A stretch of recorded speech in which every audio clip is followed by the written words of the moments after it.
RCF.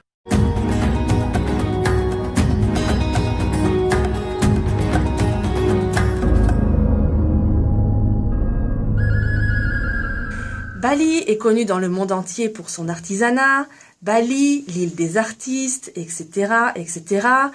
Voilà le blabla récurrent que l'on trouve sur les brochures pour les touristes qui s'apprêtent à aller passer leur lune de miel sur la petite île indonésienne.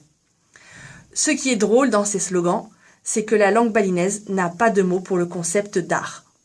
Tout ce que nous considérons ici comme art ou artisanat même, de la sculpture à la danse, en passant par le tressage de feuilles de bananier, tout cela pour les balinais, c'est prier. L'art est indissociable des dieux.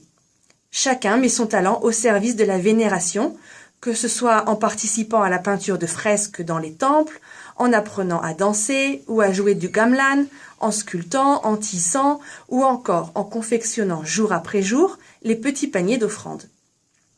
Il fut un temps où l'art occidental était appréhendé de la même manière.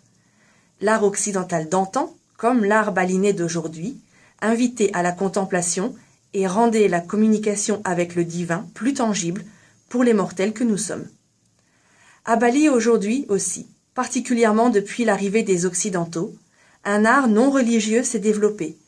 Mais celui-ci finit toujours par être sacralisé, ramené dans l'enceinte du temple, car c'est là qu'est la place de l'art. Chez nous, au contraire, l'art a été sorti des églises. Depuis Théophile Gautier, l'art s'est même affranchi de la religion pour n'exister que pour lui-même, devenir abstrait. Et paradoxalement, il est devenu plus commercial que lorsqu'il était lié aux religieux. Aujourd'hui, personne n'est choqué d'entendre résonner le requiem de Verdi dans une pub de voiture.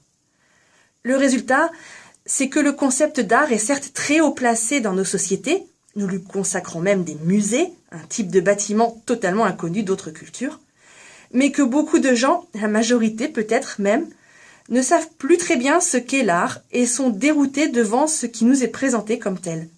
Dommage, car l'art, que l'on soit croyant ou pas, est ce qui nous relie à notre part intangible, ce qui fait de nous des hommes finalement.